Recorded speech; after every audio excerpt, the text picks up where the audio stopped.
শাহুৱে বৰেকৰ বদনাম কৰি আছে, বোৱাৰীয়ে শাহুৰে কাহুৰৰ বদনাম কৰি আছে, মাক বাপেকে ল'ৰা ছোৱালীক মাৰি আছে, মাক বাপেক ল'ৰা ছোৱালী মাক বাপেকক মানে কি চৰম হানি কৰি আছে, চৰম লাজ নহা কৰি পেলাইছে, মাক বাপেকক লজ্জিত কৰি পেলাইছে। কাৰণ সবৰে এটা টাৰ্গেট আছে, সবৰে উদ্দেশ্য আছে, সবৰে স্বাৰ্থ আছে এই দুনিয়াৰ বুকত। কিন্তু স্বাৰ্থ এজনৰে নাই, যিজন নেকি ইন্নাল্লাহা আলা কুল্লি শাইইন কাদির ওয়াল্লাহু হুয়াল গনিয়ুল হামিদ। আল্লাহ কয় মই মালদার, আল্লাহ কয় কেবল মই মালদার, এই দুনিয়ার বুকত মালদার বেলেগ কোনো নাই। সেইটো কাৰণে মই এক নম্বৰতে দিলুৰ পাৰাই যাৰ প্ৰতি যি বেয়া ভাব আছে গোটেই দিলুৰ পৰা ওলাই দিম, বুজি পাইছে? আর যি কথা শুনিম তার পর আমল নকর ইনশাআল্লাহ, কি কয় করিম ইনশাআল্লাহ। হ্যাঁ, কারণ মই বাৰে গতি কৈছো জলসা পাতিলে শুনিলে নহব, আমি আমলৰ নিয়তত শুনিব লাগিব। হ্যাঁ মোৰ কলিজাৰ ভাই, দিলুৰ পৰাই বক্স অহংকাৰ ঘমন তকব্বুর ওলাই দিম, এক আল্লাহর বান্দা হয়, এক নবীর উম্মত হয়, এক কোরআনক ফলো করনেওয়ালা মাননেওয়ালা হই কেনে দুনিয়াত থাকিম। আর ওই দুনিয়ার পৰাই আল্লাহৰ হুকুমত খামুশি ধৰি নবীৰ তৰিকাক জিন্দেগিৰ বাজায় লই গেলে ইনশাআল্লাহ দুনিয়াৰ পৰাই ইমানদার হই জান্নাতের মেহমান হই কেনে যাম ইনশাআল্লাহ তাআলা, ইনশাআল্লাহ ইনশাআল্লাহ। হ্যাঁ মোর কলিজার ভাই, অতীতত যি করিলো করিলো। ওর মোর কলিজার বন্ধু সকল, হযরত মুসা নবী আলাইহিস সালামের জামানাত, বুঝি পাইছ কথা? অসুবিধা হওয়া নাই? ওমর কলিজার বন্ধু সকল, মুসা আলাইহিস সালামের জামানাত এজন এনেকুৱা গুনেহগাৰ বান্দা আছিল, এজন এনেকুৱা গুনেহগাৰ বান্দা আছিল যিজন বান্দাই নেকি 40 বছৰলৈকে এনেকুৱা কোনো গুনাহ নাই, জিন্দেগীত তেখেতে 40 বছৰলৈকে এনেকুৱা এটা গুনাহ নাই যিটো গুনাহ তেখেতে কৰা নাই। কিমান কৰিছে? 40 বছৰলৈকে এনেকুৱা এটা গুনাহ নাই যিটো গুনাহ জিন্দেগীত তেখেতে কৰা নাই। প্রত্যেকটি গুনাহ করেছে। আর সেই জামানাত সেই জায়গা কি হল, আল্লাহর রহমত আহা বন্ধ হয়ে গেল, বরুণ হওয়া বন্ধ হয়ে গেল, যেতিয়া নাকি আল্লাহর কুদরতর বরুণ হওয়া বন্ধ হয়ে গেল, সেই জায়গা ফসল নগরে, সেই জায়গা খেতিবাতি ফল নগরে, খেতিবাতি নহয়, মানুহে পেশাব কৰি আছে, মানুহে সিদ্ধান্ত কৰি আছে, মানুহে মানে অভাৱ অনটন কৰি আছে। লগে লগে আল্লাহ তাআলা নবী মুসা আলাইহিস সালামক কয়, ও আল্লাহ নবী মুসা, ও নবী মুসা, আপনি তো আল্লাহ তাআলার কথা কোয়ানো, আপনি তো আল্লাহ তাআলার লগত কথা কয়, আপনার জামানাত কিয়া বরকত নহয়, আল্লাহ তাআলার পৰা ওহি আহিল, ও মোৰ নবী মুসা, ও নবী মুসা, তোমাৰ এই মজমুআ খানাত 40 বছৰ হই গল, এনেকুৱা এজন বান্দা আছে যিজন বান্দা নেকি দুনিয়াত এনেকুৱা এটা গুনাহ এৰা নাই যিটো গুনাহ তেখেতে কৰা নাই, প্ৰত্যেকটো গুনাহ কৰিছে। আৰু সেইজন বান্দাই যদি মোক খালিছ দিলেৰে তওবা কৰি লয়, মই সেই বান্দাৰ বদৌলতত সবৰে গুনাহ মাফ কৰি কেনে মই বৰষুণ দি দিম। সুবহানাল্লাহ সুবহানাল্লাহ। এই নহয় মোৰ কলিজাৰ বন্ধু সকল, লগে লগে মানুহ সকলে ক'লে আল্লাহ নবী মুসা, লগে লগে মুসা আলাইহিস সালামে মানুহসকল মাতিলে, ও মোৰ কলিজাৰ উম্মত সকল, ও মোৰ উম্মত সকল, আল্লাহৰ বান্দা সকল, এখন মসনদ কৰি জমা কৰিলে,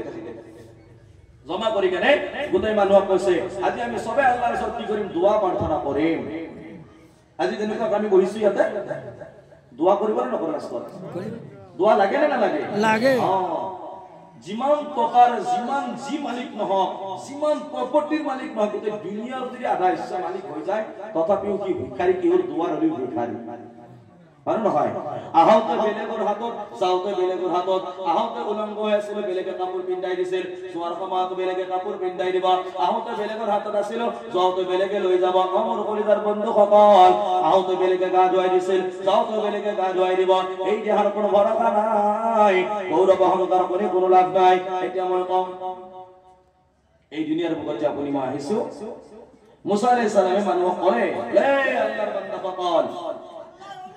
সকলে এক জায়গা জমা হওয়াৰ কাৰণে দেখাতে কলে, আৰ কলে, এই আল্লাহৰ বান্দাসকল,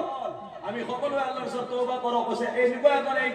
এই মজমুৰ মাজত এনেকুৱা এজন গুনেহগাৰ আছে, যিজন গুনেহগাৰ নেকি যি গুনাহ, এনেকুৱা গুনাহ এটা নাই যিটো গুনাহ তেখেতে কৰা নাই। তেখেতে কৈছে যদি তওবা কৰে আল্লাহ সেই গুনাহ আল্লাহ বান্দাৰ মাফ কৰি দিব, আৰু পৃথিৱীত বৰষুণ দিয়া আৰম্ভ কৰি দিব, ৰহমত দিয়া আৰম্ভ কৰি দিব। লগে লগে সেইজন বান্দা, যিজন বান্দি কিনে তাতে বহি আছিল, যিজনে গুনাহ কৰিছে তেওঁতো বহি আছে, মানুহে গম পোৱা নাই কোনে কৰিছে, কিন্তু যোনে কৰিছে কি গম পাইছে নে নাই? আমি যিমানে গুনাহ কৰিছো গম পাও না নাপাও? গুনাহটো গুনাহ বুলি জানো আলহামদুলিল্লাহ আমি হয় নহয় নেকিটো নেকি বুলি জানো আমি তো সেই মানুহটো গম পাইছে মই গুনাহ কৰিছো এতিয়া মই যদি ইয়াৰ পৰা উঠি যাওঁ সবে গম পাব মই গুনেহগাৰ আৰু যদি মই এটা জোৰকে কান্দো তেতিয়াও গম পাব মই গুনেহগাৰ কি কৰো মই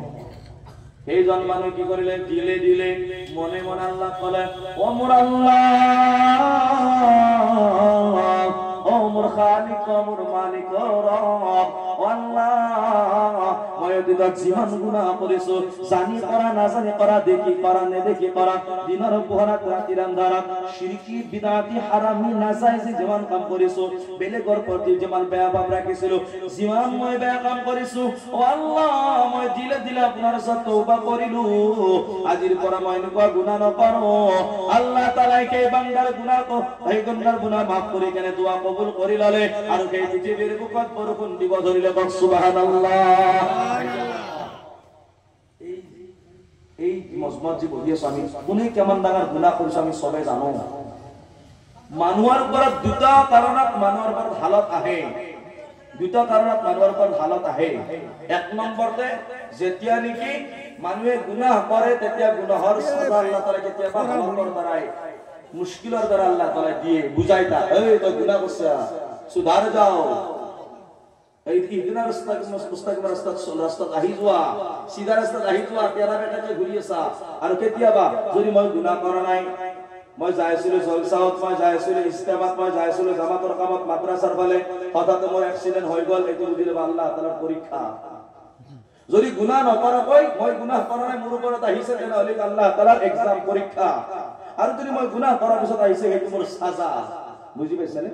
এই দুটা কাৰণত মানুহৰ ওপৰত হালত আহে আল্লাহ তাআলা কেতিয়াবা কেতিয়াবা মানুহৰ ওপৰত হালত দিগৰে টিকলাই চায় আমি বেলেগটো বাদ দিও টেকেলি চিনি পাই টেকেলি মাটিৰ কলহ টেকেলি 500 চিনি পায় পিঠা বনোৱাৰ কাৰণে এই 500 কিনাৰ টাইমত টিকলে ফেলে ললে নললে কোনবা এনে লয় নেকি প্ৰথমতে টিকলে দিব তাৰ পিছত দিয়াব সূৰ্যটো দিকে নাকে দিব কুচি কি চাব তার মানে সাধারণ 500 টাকা লওতে টিকলে ফেলে লও আল্লাহ আপনাকে জান্নাত দিবে লাগলে এনে নিটিকলে দাও লবো আল্লাহ এনেই লবো হালাত না দাওতে নিশ্চয় হালাত দিব আল্লাহ মুশকিলত ফেলাবো পেরেশানিত ফেলাবো হালাতত ফেলাবো টেনশনত ফেলাবো তার পিছতো আপনি কবাইব আল্লাহ তাআলা সব বস্তুর কাদির হয় আল্লাহ আল্লাহ তুমি এই হালাত দিছা আর এই তুমি মোক ইয়াৰ পৰা উদ্ধাৰ কৰিব লাগিব তুমি মোক বেমাৰ দিছা তুমি মোক বেমাৰৰ পৰা শিফা দিব লাগিব তো আল্লাহ তাআলা তেতিয়া দিব এতিয়া মই কম যেতিয়া নেকি এই মজমুৰ মাজত আমি কিমানে গুনাহ কৰিছো আমি গম পাও যদি নিজুতটোৰ বাহিৰে যে আমি মানুহে গম পায় সভাপতি সেক্ৰেটাৰী গম পায় বলে মস্তফা জনা মস্তফা ডাঙৰ গুনেহগাৰ তো মোক এটা মাতিলে নেকি মাতিলে হেতে গম না পায় কারণ মোৰ গুনাহটো কোনো গম পোৱা নাই আপোনাৰ গুনাহ মই গম পোৱা নাই মোৰ গুনাহ আপুনি গম পোৱা নাই এই আপোনাৰ মোৰ গুনাহ যদি আজি মহল্লাৰ মানুহে গম পায় কুৰবানী মাংস দিয়া বন্ধ কৰি দিব বলে আৰ ঘৰত কোনো নাচবি